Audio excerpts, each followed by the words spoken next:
Hey guys, tonight we're diving into something that might make you pause before brushing your teeth. The ancient Roman practice of using urine to whiten their teeth. I know, it sounds bizarre, but trust me, this was a real thing. Picture this, the faint smell of urine lingering in the air as wealthy Romans swished this liquid around in their mouths to keep their smiles sparkling. You probably won't survive this journey without questioning what your modern toothpaste is actually doing for you. So, before you get comfortable, take a moment to like the video and subscribe. But only if you genuinely enjoy what I do here. And while you're settling in, why not drop your location and local time in the comments? It's always fun to see where you're tuning in from. Now, dim the lights, maybe turn on a fan for that soft background hum, and let's ease into tonight's journey together. Let's start with the oddity of the Roman obsession with urine. The ancient Romans were all about efficiency. They had a solution for just about everything, even the most peculiar daily problems. Urine, believe it or not, became a multi-purpose tool in their society. It was a cleaning agent, a disinfectant, and even a beauty product. Think about it. Our current obsession with fancy ingredients and high-tech formulas to maintain our appearance seems almost quaint compared to the Romans' reliance on something as humble as urine. Of course, this wasn't just any urine. No. The Romans preferred the urine from humans rather than animals, believing it had unique qualities that could aid in beauty treatments. It's amazing to think that in a world of perfumes and powders, the Roman elite were turning to urine to keep their teeth as white as their marble statues. So, how exactly did urine work its magic on Roman teeth? The process, although a little hard to stomach now, was simple enough for the time. Romans used urine as a teeth-whitening rinse. While we might flinch at the thought, the science behind it was based on ammonia, which is a natural component of urine. Ammonia has bleaching properties, and for the Romans, it seemed like the perfect way to keep their teeth dazzling white, especially in a society where appearance mattered so much. Imagine this.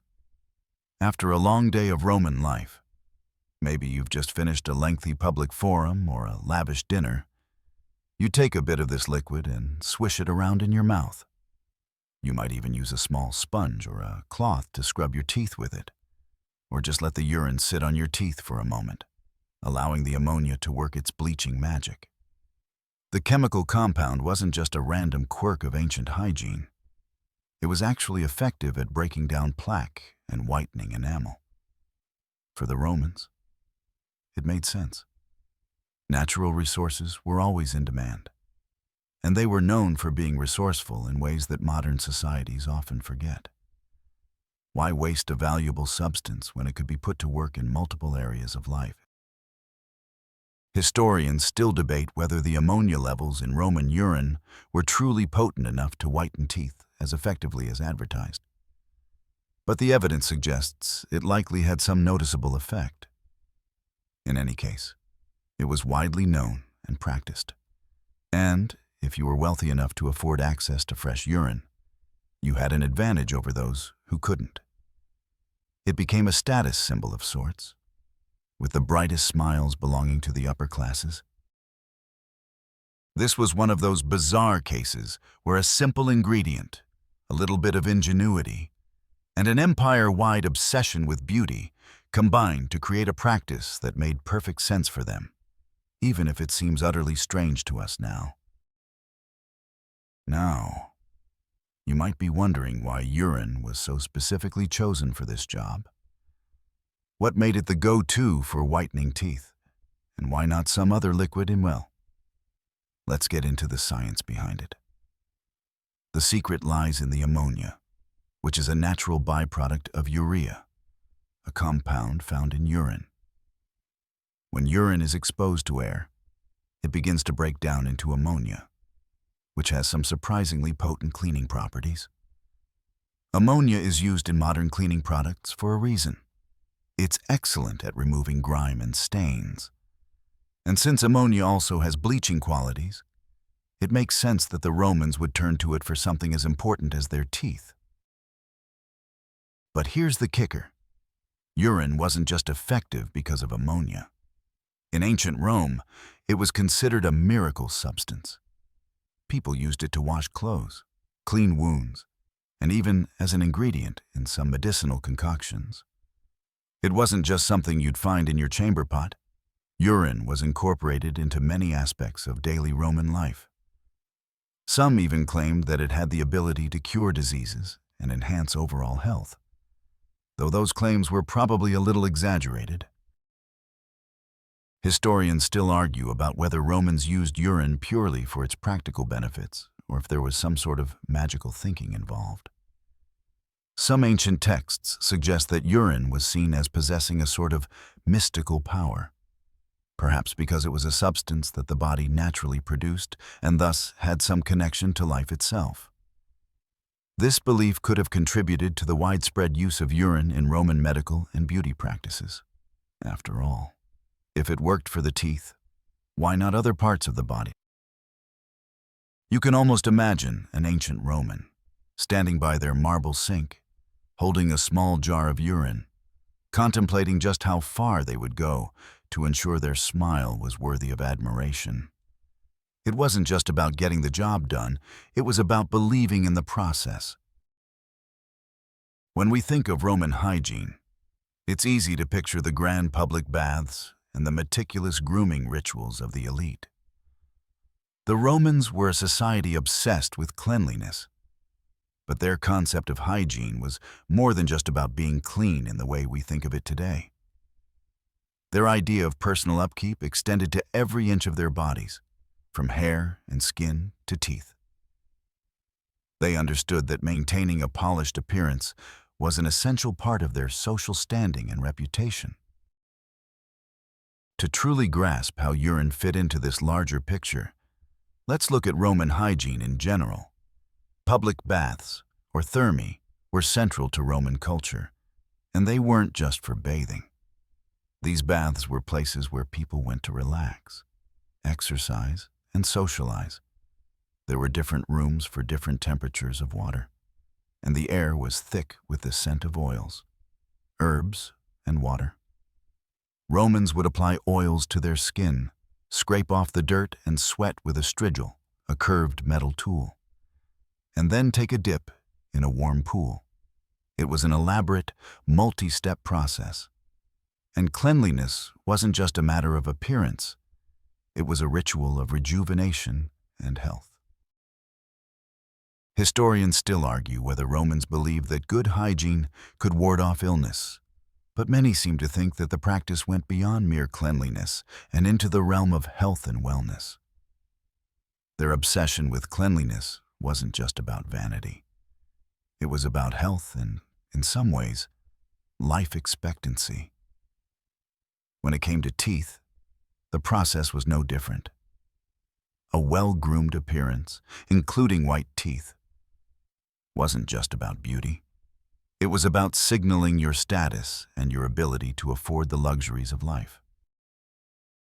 Now, while most of the Roman population could visit these baths and benefit from the communal hygiene rituals, using urine for whitening teeth was something that not everyone could easily access.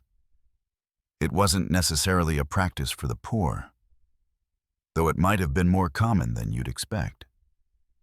The wealthy had the resources to keep up with the latest beauty trends, and urine was just one of many ways they maintained their polished public image. In many ways, the ancient Romans were pioneers of the beauty industry, just without the high-end designer labels.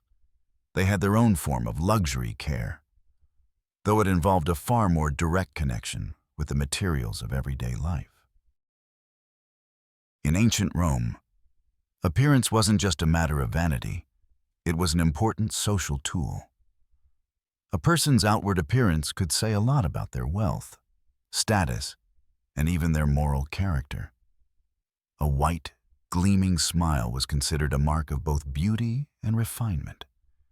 In fact, the Romans associated a dazzling smile with youth, vitality, and perhaps most importantly, social status. The connection between teeth and status wasn't just superficial. Your smile could be a direct reflection of your standing in Roman society. For the elite, especially, maintaining perfect teeth was a symbol of their access to resources and the best of Roman life. The use of urine for whitening teeth was seen as an effective way to achieve this. After all, why settle for anything less than a pristine, sparkling smile if you could afford to go the extra mile? The practice was part of the wider culture of luxury in Rome, where beauty was closely tied to wealth. Interestingly, the whitening of teeth wasn't the only beauty practice used by the Romans to display their status. They also had elaborate hair and skin care routines, using various oils, perfumes, and powders to maintain their appearance. But teeth were particularly important. After all, a perfect smile could show that you were living a life of luxury and leisure, free from the hard labor of manual work. In a world where social distinctions were rigid and deeply important, something as simple as white teeth could make a powerful statement. Historians still argue over how much teeth whitening was really a practice of the upper classes or whether it trickled down to the common folk. Some claim that the elite were the only ones with access to the necessary resources for such beauty treatments. Others suggest that the practice may have been more widespread than we think. What we do know is that a bright smile was a status symbol that transcended just teeth. It was a sign of health, wealth, and social success. So, in the world of ancient Rome, if you had the resources, you could whiten your teeth, shine your skin, and flaunt your polished image, all thanks to the luxury of urine. How's that for a beauty secret? When it comes to using urine to whiten their teeth, the Romans didn't exactly have the modern, streamlined dental products we rely on today. Instead, they had to get creative with their methods, adapting the materials at hand to meet their beauty standards. There were a few different ways to use urine in the whitening process, each one catering to the specific preferences of the user. Some Romans preferred the classic rinse, swishing the liquid around in their mouths, while others took a more hands-on approach using tools to scrub their teeth. One of the more popular methods involved using a sponge, cloth, or even a stick to apply urine directly to the teeth. The idea was that by physically scrubbing the teeth with the urine-soaked material, the ammonia could break down stains and plaque. Picture this: a well-to-do Roman, sitting before a mirror, gently rubbing the sponge against their teeth, making sure to give every tooth a thorough cleaning. It's not exactly the most glamorous procedure, but it was considered effective. The physical scrubbing, combined with the ammonia's bleaching power, made it a relatively efficient solution, especially when compared to the tools that the common folk had access to. On the other hand, some Romans simply swished the urine around in their mouths for a few minutes, letting the ammonia work its way into the enamel. It was quicker, though perhaps less thorough. But hey, for a society that was always on the move, quick fixes were a must. Historians still debate which method was the most effective.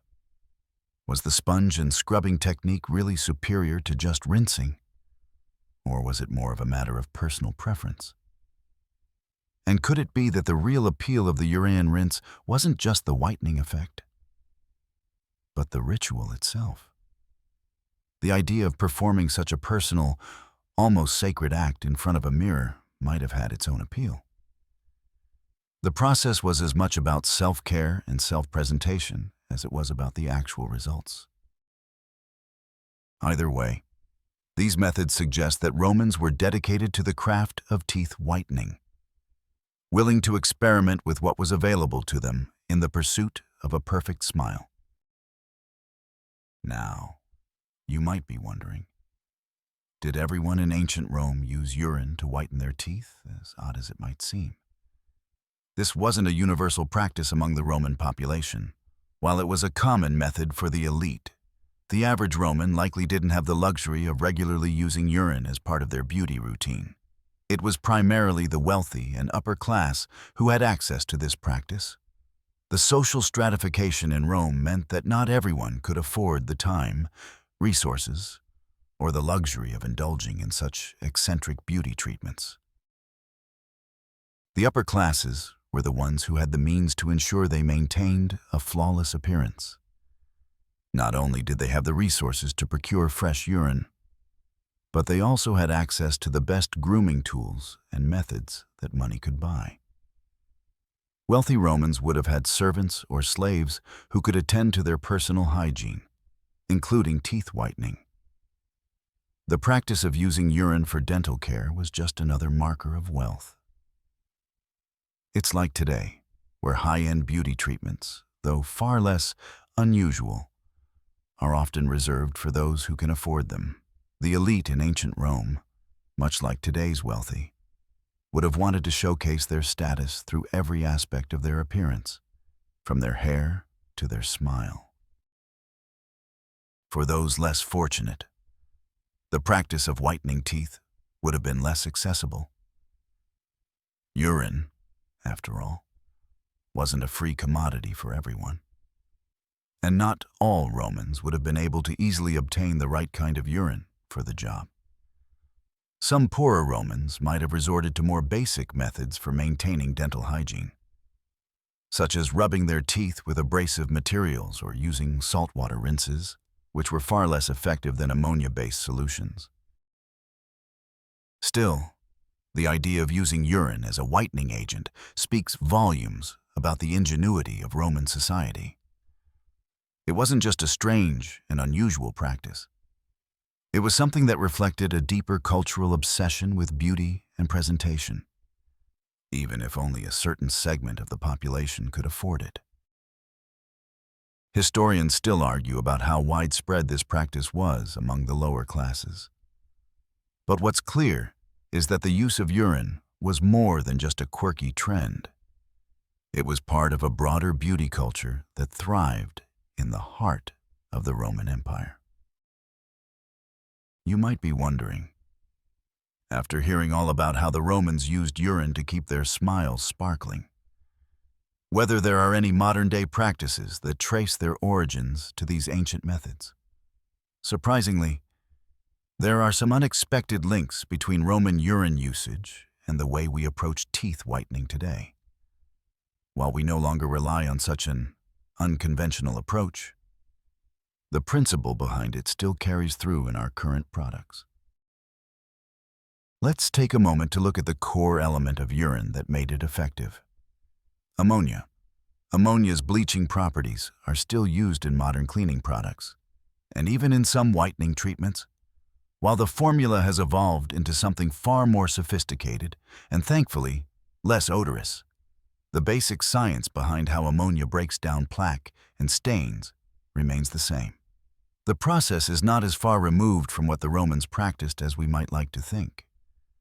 They may not have had advanced lab technology, but they understood the value of certain substances in maintaining their appearance. Urine, with its ammonia content, was just one example. Historians still debate whether the use of ammonia-based compounds was purely coincidental, or if there was a deeper, more refined understanding of chemistry in the ancient world.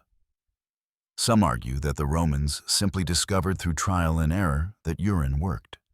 Others suggest that they may have had some rudimentary understanding of the chemical processes at work. While we can't be entirely sure of their scientific grasp, it's clear that the Romans were ahead of their time in utilizing what they had available to maintain their hygiene and beauty. Today, of course, we're not swishing urine around in our mouths, thankfully. But the search for effective and natural ingredients in cosmetic and dental care continues. Many modern natural toothpaste brands tout the use of plant-based ingredients that have been used for centuries, like baking soda and charcoal. While these alternatives aren't as exotic as urine, they reflect that age-old drive for finding solutions in nature. So, while the exact methods might differ, there's something enduring about the Roman practice. It's a testament to how humanity, in all its ingenuity, has always been willing to explore unusual solutions in the pursuit of beauty and self-care. Beyond its somewhat eyebrow-raising use for teeth whitening, urine was also a staple in ancient Roman medicine. The Romans, ever resourceful, didn't limit their use of this substance to beauty care. They applied it in a variety of ways to treat ailments and improve overall health. In fact, some Romans believed that urine had medicinal properties that could cure diseases, treat infections, and even improve skin conditions. For instance, there's evidence that urine was used as a disinfectant for wounds. In an age before antibiotics and modern antiseptics, Roman soldiers and civilians alike would use urine to clean and sanitize cuts and abrasions. The ammonia, which is a natural disinfectant, could help kill bacteria and prevent infection.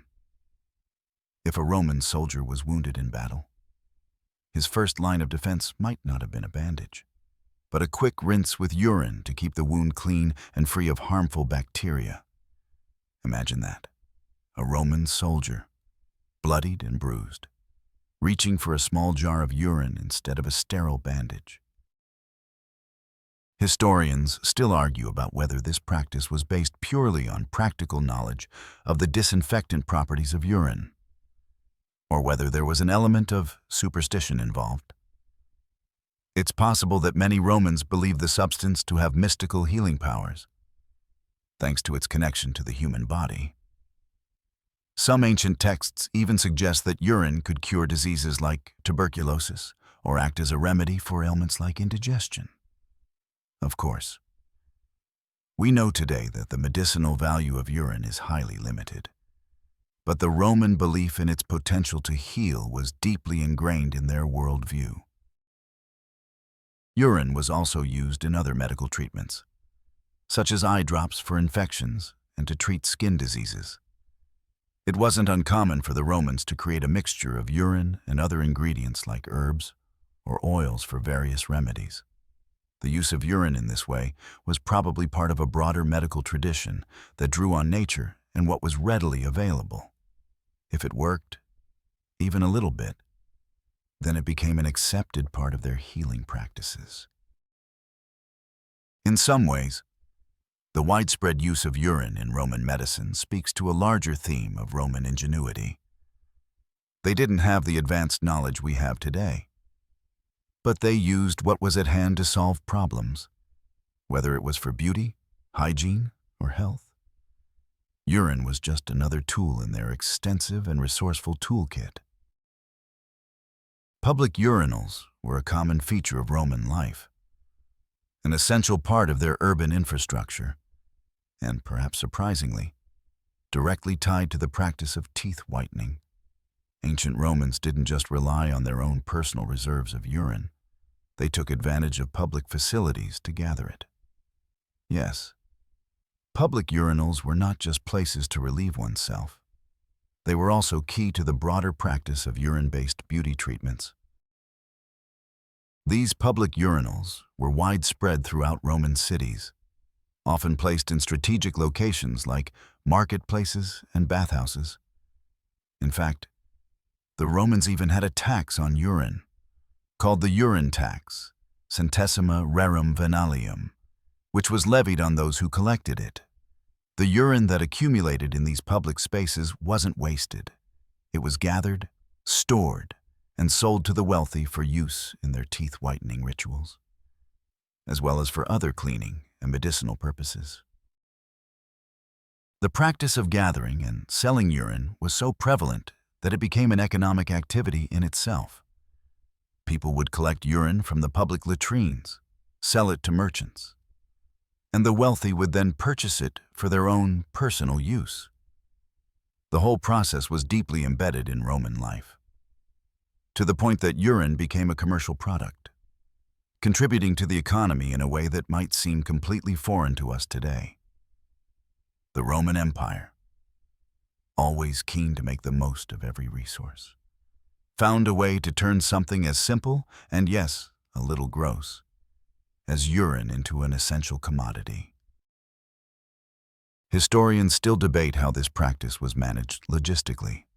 How did the Romans ensure that the urine they collected from these public urinals was of the right quality for beauty and medicinal use? Was there a certain freshness or grade of urine that was preferred for different purposes? Some sources suggest that the urine was left to ferment, which enhanced its ammonia content, making it even more effective for whitening teeth and other cleaning purposes. The more concentrated the ammonia, the better the results. Public urinals, in a sense, helped democratize access to urine. While only the wealthy could afford the time and resources to whiten their teeth regularly with the substance, the practice itself was built on an infrastructure that involved everyone in Roman society, whether they knew it or not. Urine was so commonplace and essential in Roman life that it's hard to imagine their society functioning without it. Urine wasn't just a practical substance for the Romans. It held symbolic importance in their culture as well. In the Roman world, bodily fluids like urine were often associated with the cycle of life, death, and rebirth. They had strong beliefs in the power of the body and its natural products, which extended to their practices of purification and healing. This connection between bodily substances and life force might have been one of the reasons why urine was used in so many aspects of Roman life, from medicine to beauty. The symbolic nature of urine can be traced back to the Romans' understanding of bodily fluids as inherently tied to life itself. In many cultures, including Roman society, bodily fluids like blood, sweat, and urine were considered vital forces, each with unique properties. Urine, being a byproduct of the body's natural processes, was thought to have a connection to the essence of life and, therefore, to the power to heal, cleanse, and rejuvenate. In this light, using urine for medicinal or beauty purposes wasn't just about the physical effects. It was about drawing on the body's inner strength and the vital energy that these substances contained. In fact, some historians have suggested that urine was seen as a sacred substance, imbued with mystical properties. The ancient Romans were keenly aware of the symbolism of bodily fluids, and urine, being a product of the body, was regarded as both powerful and pure. The practice of using urine for cosmetic purposes, such as whitening teeth, might have been tied to a belief that it could purify and enhance the self.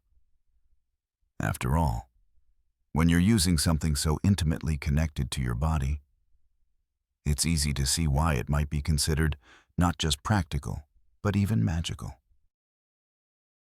In addition to its symbolic value, urine was used in rituals that aimed to harness its power for protection and luck. Some Romans would use urine to anoint their bodies in the belief that it would ward off evil spirits or bring good fortune. It wasn't just about health or beauty. It was about aligning oneself with the forces of life. The connection between urine and divine protection was especially evident in the case of soldiers or those about to embark on dangerous journeys. The practice of blessing oneself with urine before a battle, for instance, was thought to offer a form of spiritual safeguard, as well as a literal one. Historians still debate whether this cultural belief in the mystical qualities of urine was widespread or confined to certain circles. Regardless of the extent of these beliefs, It's clear that the substance was more than just a practical tool for the Romans. It was woven into the very fabric of their worldview. Urine, in its various uses, had both practical and symbolic significance, making it one of the more fascinating and misunderstood aspects of Roman life. Historians, as you can imagine, still argue about whether urine actually worked as an effective teeth-whitening agent. We've come a long way since ancient Roman times, with modern dental care products that promise to make our teeth pearly white without the risk of any unpleasant side effects. But could urine really have done what the Romans thought it did? Was it truly an effective way to keep their teeth pristine, or was it more of a placebo effect, fueled by superstition and social status? One of the biggest points of contention is whether the ammonia in urine was potent enough to noticeably whiten teeth. While ammonia is indeed a powerful cleaning agent, many scholars suggest that the concentration of ammonia in urine may not have been high enough to have a significant bleaching effect on teeth. It's also possible that the effect was more gradual, and the whitening that the Romans experienced was the result of consistent use over time. Or perhaps it wasn't as much about whitening as it was about creating the illusion of a cleaner, brighter smile. On the other hand, there are those who argue that the practice may have been more effective than we give it credit for. After all, ammonia is a proven stain remover and bleaching agent, and the ancient Romans were known for their advanced understanding of practical techniques, though, admittedly, their scientific knowledge wasn't quite as sophisticated as ours today. In fact, some modern-day experts believe that the ancient practice might have been a precursor to some of the methods we now use in teeth whitening, even if the ingredients and processes were very different. The truth is, there's no definitive answer. Some historians believe that the teeth-whitening properties of urine were exaggerated, while others argue that it was more effective than we give it credit for. But what we do know is that the Romans believed in the efficacy of this practice, and they were willing to incorporate it into their daily lives.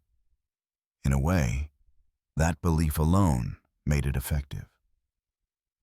As with many beauty treatments, the power often lies not just in the product, but in the faith people have in it. If a Roman genuinely believed that urine would keep their teeth white, then it probably worked for them, even if it wasn't quite as magical as it seemed. So, while we might scoff at the idea of using urine today, there's a certain charm in how the Romans managed to make it an integral part of their lives. Whether it was truly effective or not, it certainly had a lasting impact on their culture, and it continues to intrigue us all these centuries later. Despite its peculiarities, the Roman practice of using urine for whitening teeth had an unexpected legacy that carried over into later periods of dental care. The Romans may have been far removed from the modern world, but some of their dental practices laid the groundwork for future generations to build upon. Although the use of urine itself faded with the fall of the Roman Empire, the focus on oral hygiene and the importance of a well-maintained smile did not. In fact, the Roman Empire's commitment to personal care, including teeth whitening, had a lasting influence on the development of modern dental techniques. The use of abrasive materials like urine might have given way to other, more effective methods. But the core idea remained intact. Keeping your teeth clean and white was an important social marker. Fast forward to the Renaissance, and we see early modern dental practices emerging that focus on similar goals: keeping teeth clean, free of plaque, and as white as possible. Early methods involved various powders, some of which included ground-up substances like pumice, which were abrasives designed to polish the teeth. not unlike what the Romans did with their urine. Moreover, the fascination with whitening teeth continued into the 18th and 19th centuries. In fact, some early whitening treatments during the 1700s and 1800s included the use of acids or abrasives to remove stains, sometimes with ingredients that were far more sophisticated than urine, but still operating on the same principle. It wasn't until the 20th century that the first commercially available teeth whitening products were introduced, using hydrogen peroxide as a bleaching agent, a far cry from the ammonia in ancient urine, but conceptually similar in their goal. Historians still argue whether Roman hygiene practices, particularly their oral care habits, directly influenced the dental technologies of the Renaissance, or if it was simply a matter of common sense across centuries. It's hard to say if the Romans were the true pioneers of modern dental care, but their extensive attention to personal grooming and appearance undoubtedly helped set the stage for the beauty standards that followed. Though we no longer turn to urine as a teeth whitening remedy, the Roman practice remains a curious footnote in the history of dental care. The drive to find solutions for a sparkling smile, no matter how unusual the method, has endured. And modern dental technology would likely look quite different if not for these early innovations in oral hygiene. As the Roman Empire began to crumble, many of its once innovative practices, like using urine for teeth whitening, gradually fell into disuse. The collapse of the empire marked the end of an era of experimentation in beauty and hygiene. As the tumultuous times and the breakdown of centralized authority led to a sharp decline in such practices, public baths, the intricate systems of public urinals, and many of the luxury-based beauty rituals all but disappeared from the daily life of Europeans as the empire crumbled. In the wake of the fall of Rome, much of the knowledge surrounding personal hygiene and medical practices was lost, or at least diminished. The European Dark Ages were a time of cultural regression in many ways, and as priorities shifted away from the luxuries of urban living to survival and warfare, personal grooming took a back seat. Teeth whitening with urine was just one of the many forgotten customs, as medieval Europe did not see the same level of attention to teeth and appearance that the Romans had. Historians still debate whether any of these practices survived in the fringes of European society, or if they were entirely forgotten for centuries. Some suggest that elements of Roman beauty care made their way into the monastic traditions of the Middle Ages. But much of the Roman influence on hygiene practices seems to have been lost. It wasn't until the Renaissance, when Europe began to rediscover the classical texts and knowledge of ancient Greece and Rome, that many of these old beauty treatments resurfaced in more refined forms. The fall of the Roman Empire thus marked the end of an era for practices like urine-based teeth whitening. But it also set the stage for later periods to revisit and reinterpret Roman innovations. Over time, these ancient practices were reimagined with new materials and technologies. But the idea of using substances with cleaning and whitening properties, however strange they seemed, remained ingrained in the human desire for personal care and beauty.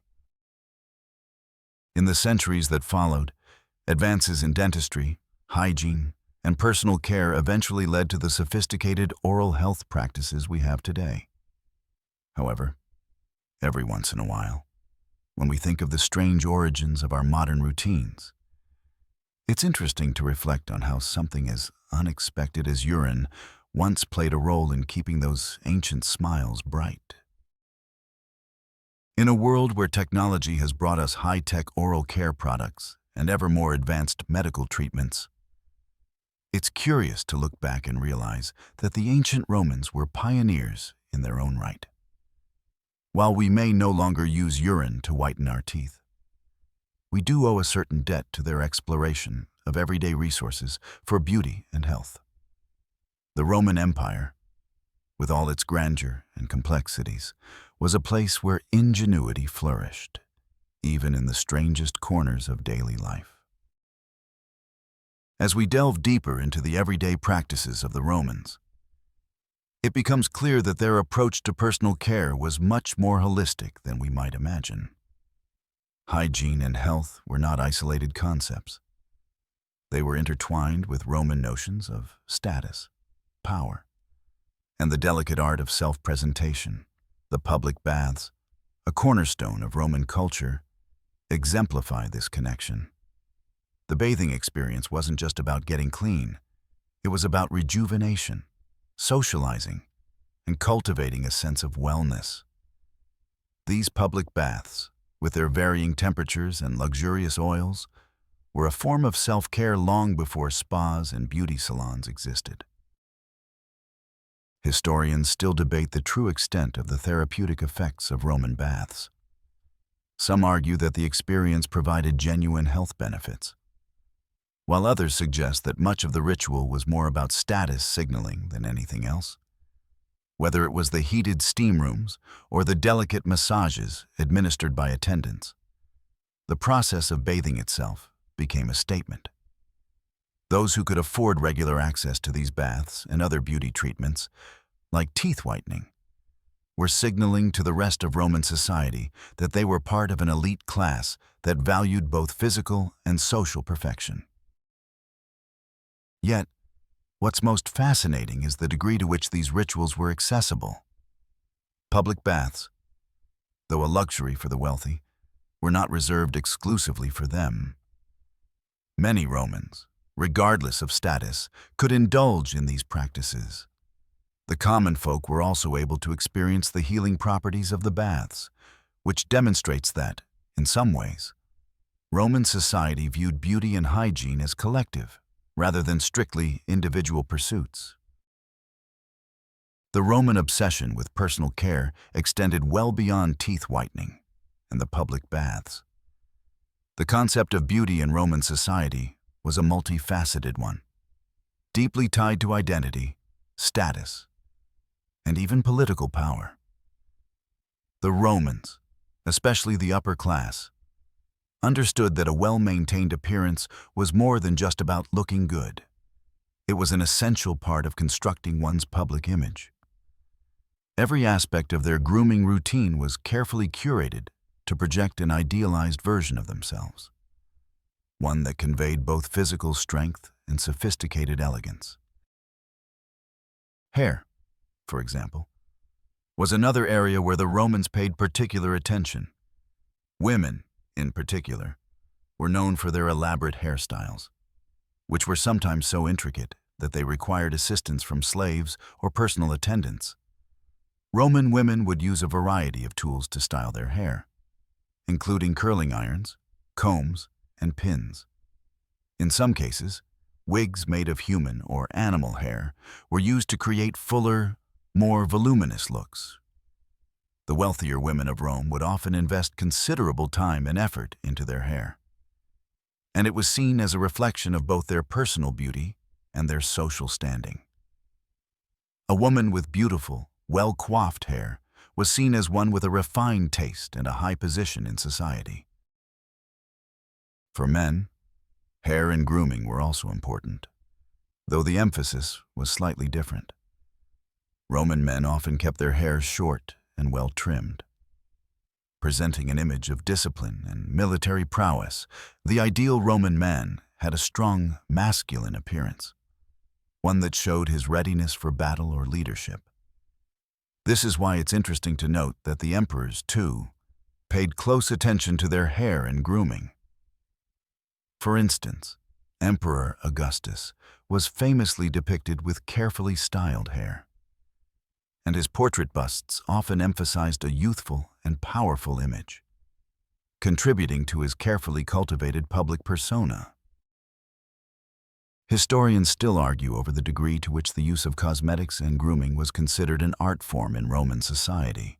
Some scholars suggest that the Romans were more focused on function, looking well-groomed as a matter of practicality, while others believed that personal appearance played a central role in the Roman conception of identity and social mobility. Either way, beauty and grooming were integral to the Roman experience, helping to shape the way individuals were perceived by society. If the Roman Empire was known for anything, it was their appreciation of luxury, especially when it came to beauty and hygiene. In addition to teeth whitening and personal grooming, the Romans were known for their extravagant use of perfumes, oils, and other scents. Aromatherapy, though not as refined as we know it today, was already deeply embedded in Roman life.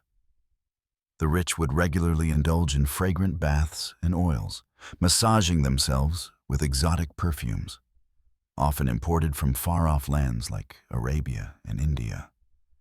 The wealthier you were, the more complex your fragrance was likely to be. The use of fragrances in ancient Rome wasn't just about smell. It was also about social signaling. The most expensive perfumes were made from rare and precious ingredients, such as roses, jasmine, and lavender, along with exotic spices like cinnamon and myrrh.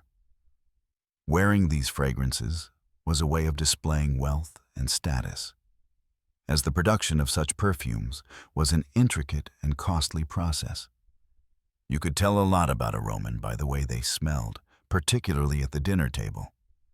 Elite Romans would often wear these luxurious scents during banquets and gatherings, ensuring that they remained the center of attention not just through their words, but through the air around them. In addition to perfumes, the Romans also used oils for their skincare routines. Olive oil, a common household item in Roman life, was used not just for cooking, but also for personal hygiene. It served as a moisturizer for the skin, a conditioner for the hair, and even a base for perfumes. The elite would use olive oil, mixed with various herbs, to keep their skin soft and smooth, and to protect themselves from the harsh sun.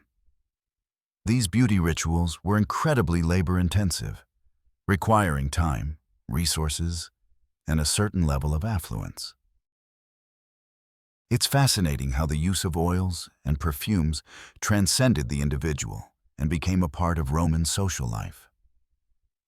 Many Romans would even go so far as to perfume their homes, ensuring that their entire living space reeked of luxury and sophistication. Historians still argue whether this obsession with scent was purely a symbol of wealth, or whether it was a genuine reflection of the Roman cultural belief in the mind-body connection. After all, Romans believed that an individual's physical appearance and environment had a direct impact on their mental and emotional well-being. So, whether it was the whitening of teeth, the perfect hairstyle, or the most captivating fragrance, it's clear that the Romans had an intricate and highly developed sense of beauty.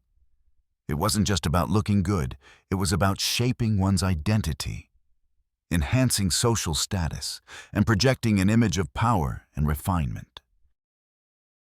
As we continue to explore the world of Roman beauty and personal care, it's important to understand how these practices influenced not just the lives of the wealthy, but the way beauty standards were defined in ancient Rome. Beauty wasn't merely a personal endeavor. It was intrinsically tied to the values and ideals of Roman society. In many ways, the pursuit of beauty and self-care served as an embodiment of Roman virtues like discipline, order, and even moral uprightness. For example, the concept of virtuous beauty was particularly important in Roman culture. Physical beauty was often tied to one's moral character, with an emphasis placed on maintaining one's appearance as an expression of inner virtue. Roman society, with its focus on citizenship, family, and public duty, saw grooming as an extension of one's societal role. A well-groomed Roman, whether man or woman, was expected to maintain a level of decorum and propriety, reflecting their ability to contribute to the greater good of the empire. This idea of beauty being linked to virtue, as well as social responsibility, led to the development of beauty standards that were highly structured and steeped in Roman ideals. The wealthy, of course, had the means to indulge in these practices most frequently, but even among the common people, beauty rituals were not entirely absent. For the lower classes, cleanliness was more about hygiene than luxury. But Roman citizens understood that maintaining a good public image was crucial to their social mobility. Appearance, after all, could be a significant factor in one's social and professional life. The meticulous grooming of hair, the whitening of teeth, the use of perfumes, and the wearing of fine clothing all played a role in how Romans navigated the complex social landscape of their world. One particularly fascinating aspect of Roman beauty was the idea of natural beauty.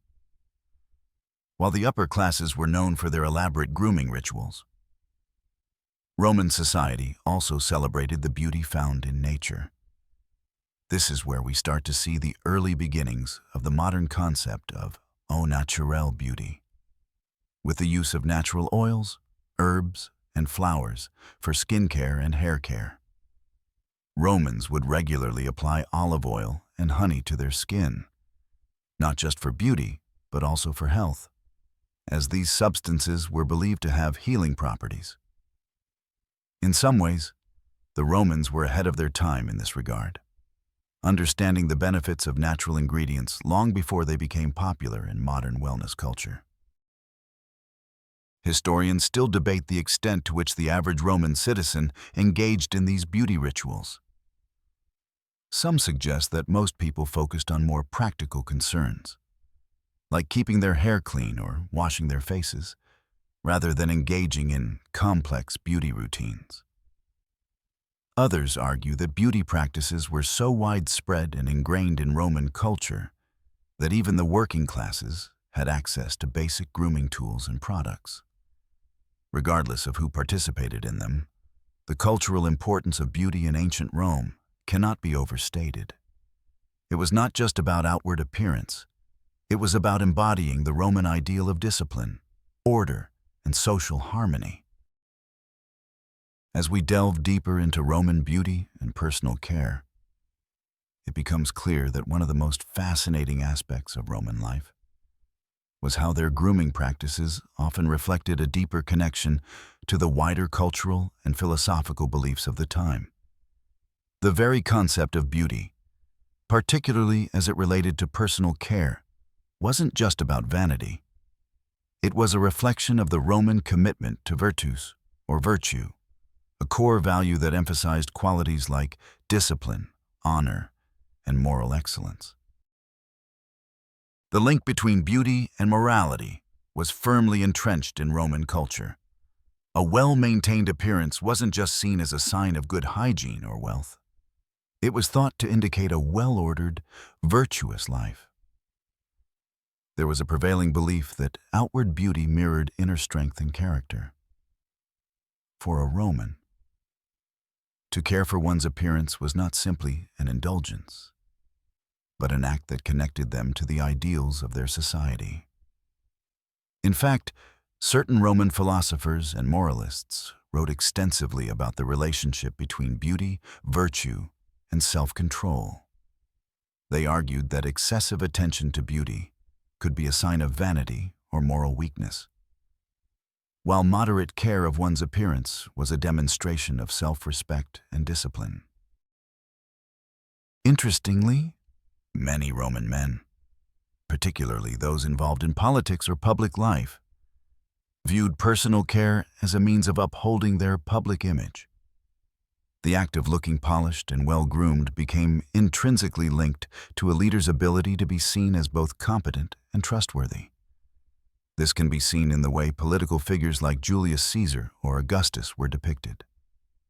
Their portraits and statues emphasized sharp features, youthful looks, and in some cases, meticulously styled hair, all symbols of strength, control, and the discipline expected of a Roman leader. The idea was simple. How you looked said everything about your ability to lead and govern.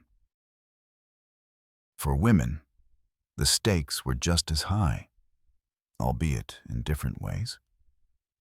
Roman women, especially those in the upper echelons of society, were often judged on their beauty and the way they carried themselves.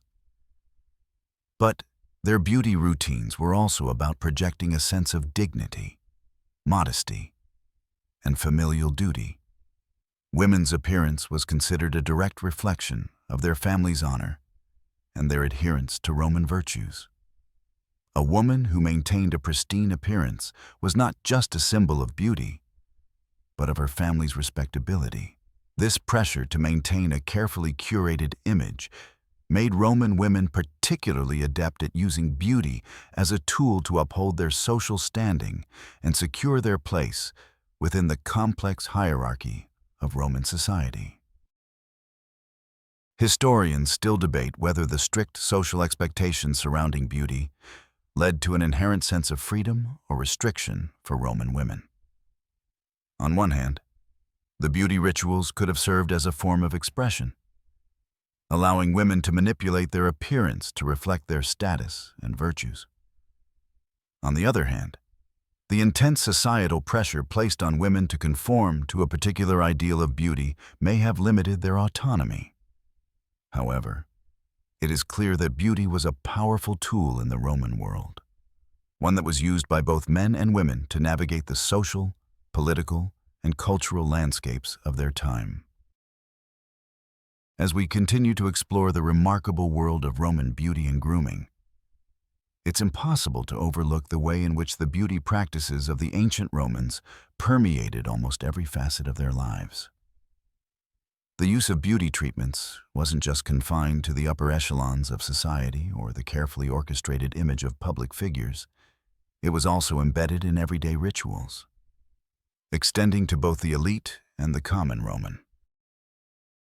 One of the more fascinating aspects of Roman beauty rituals is their integration into the larger cultural framework of virtus, virtue, and pietas, duty, which weren't just reserved for the warriors and politicians of the empire. These virtues were linked with ideas of loyalty, respect, and social responsibility, values that were crucial to maintaining harmony within the Roman state. The act of personal grooming, then, was not just about appearance, but about contributing to the strength and image of the empire as a whole. This idea of duty to one's appearance was perhaps most evident in the army, where soldiers were expected to keep their appearance in check as a reflection of their discipline and allegiance to Rome. Roman soldiers were given specific grooming guidelines, including the regulation of hair and beard length. The soldiers' haircuts were meant to be practical and functional, designed to keep them battle-ready at all times. And while military personnel adhered to strict grooming standards, soldiers also had access to basic forms of personal care, such as shaving kits and oils, making it clear that maintaining one's personal hygiene was a matter of discipline and respect for the Roman ideals of cleanliness and strength. Even the tools used to shave, which were often razor-sharp and made from bronze or steel, were considered both functional and symbolic, emphasizing the soldier's sharpness and readiness for action. Historians still debate the extent to which these grooming rituals contributed to the psychological well-being of Roman soldiers, with some arguing that these practices helped to create a sense of unity, purpose, and order in the military ranks. Others suggest that it was simply a matter of practicality and hygiene, ensuring that soldiers were in peak condition for their duties. However, what remains clear is that personal appearance played a crucial role in the Roman military, just as it did throughout the broader empire. In fact, the Romans' fixation on appearance and discipline in the military mirrors their approach to civic life. A well-groomed soldier wasn't just ready for battle. They were ready to uphold the honor of Rome itself. The practice of keeping oneself well-groomed was also essential to maintaining the honor of one's family and ancestors. For the Romans, family was the cornerstone of society, and any act that reflected well on the family's reputation was highly regarded. Grooming was an extension of this, a way to honor both the self and one's ancestors. There were even cases where individuals would create personal grooming rituals in honor of family members or ancestors, maintaining an aura of respectability and grace. The connection between beauty and family legacy highlights the Roman belief that one's public image was just as important as their personal conduct. Appearance, after all, was a direct reflection of your place within the Roman order, whether that be as a soldier in the emperor's army, a politician in the Senate, or simply as a citizen going about their daily life. The more we explore the Romans' grooming habits, the clearer it becomes that their sense of beauty was deeply intertwined with their beliefs about society, politics, and even religion. Much of Roman life revolved around the idea of order, both in personal appearance and in the functioning of the empire itself. The Roman approach to beauty was never just about personal indulgence. It was about maintaining a sense of harmony and discipline within the larger structure of society. The ritual of beauty, from hair to teeth, was seen as an act of contributing to the greater good of the Roman state. But it wasn't just about maintaining appearances for the sake of status or virtue. Roman beauty rituals also had a spiritual and religious component. The act of keeping oneself well-groomed was seen as a way of showing respect to the gods and ensuring divine favor. The Romans, like many ancient societies, had gods and deities for nearly every aspect of life: health, beauty, love, fertility, and even personal hygiene. One of the most important deities in Roman life was Venus, the goddess of beauty, love, and fertility. She was often depicted as the ideal of physical beauty, and many Roman women would seek to embody her grace by adhering to strict beauty rituals. In Roman society, it was not unusual for people to make offerings to the gods in the form of perfumes, oils, and other beauty products. These offerings were meant to invoke divine favor and protect one's physical and spiritual well-being. The idea of beauty being both an outward expression and an inward blessing is one that echoes throughout Roman life. Women, as in particular, were expected to maintain their appearance not just for personal gain, but as a form of tribute to Venus and the other gods who governed beauty and fertility. It was a belief that linked the personal with the divine, creating a society where grooming and self-care were seen as sacred acts. Historians still debate the degree to which religious rituals influenced Roman beauty practices. Some argue that the use of beauty treatments was largely secular, driven by cultural norms and societal expectations. Others suggest that beauty rituals were a form of religious devotion, ensuring that one's appearance was in harmony with divine will. Either way, it is clear that beauty was an essential part of Roman life, and it extended beyond mere vanity. The act of caring for oneself was imbued with spiritual significance, whether it was done to please the gods or to demonstrate one's respect for Roman ideals. It is fascinating to think that, in many ways, the beauty rituals of the Romans were an early form of holistic wellness. Beauty was never seen as separate from health, morality, or spirituality. It was always interconnected. This was a culture that saw physical upkeep as a vital part of civic duty, and as something that reinforced the social and religious structures that held the empire together. As modern societies, we still carry echoes of these Roman ideals. From our obsession with fitness and personal grooming, to our belief in the connection between inner well-being and outward appearance, the Romans were, in many ways, ahead of their time. Their understanding of beauty as a reflection of both personal and communal integrity continues to shape our approach to wellness today.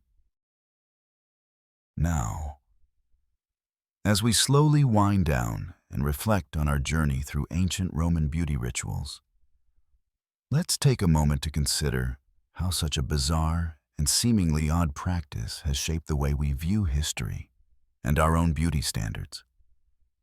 The idea that something as simple and, let's admit, repulsive by today's standards as urine could hold such cultural significance in the Roman world is a powerful reminder of the ingenuity, resourcefulness, and sometimes curious beliefs of ancient civilizations. In today's world, where our beauty regimens are filled with high-tech creams, advanced whitening agents, and an ever-growing array of products from all corners of the globe, it's easy to forget that ancient people, too, were driven by a desire to look their best. The Romans didn't have the convenience of modern science or sleek advertisements to guide them, but they made do with what they had, crafting practices that were as strange as they were effective.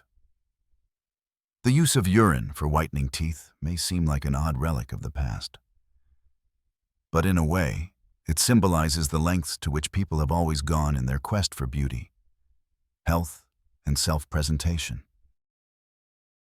As you drift off to sleep tonight, perhaps you'll find yourself thinking about the way people in ancient Rome went about their daily lives, using what they had at their disposal to keep their appearance at its best. It's not just about the method, it's about the shared human impulse to look after ourselves, even in the most peculiar of ways. There's a strange comfort in knowing that, in some ways, we haven't changed that much over the millennia. The search for beauty, however unconventional, has always been a part of the human experience. So as you sink deeper into relaxation, I hope you find a little amusement in the oddities of the past. Remember that the strange practices of ancient Rome, like using urine to keep a white smile, are not so far removed from the strange beauty trends of today. Who knows what future generations will find odd about the things we do now? Now, as the day draws to a close, let the soft comfort of your bed embrace you. Let the thoughts of Roman beauty rituals fade away as you drift into a peaceful sleep, knowing that you are part of a long and curious history of self-care, strange practices, and fascinating discoveries.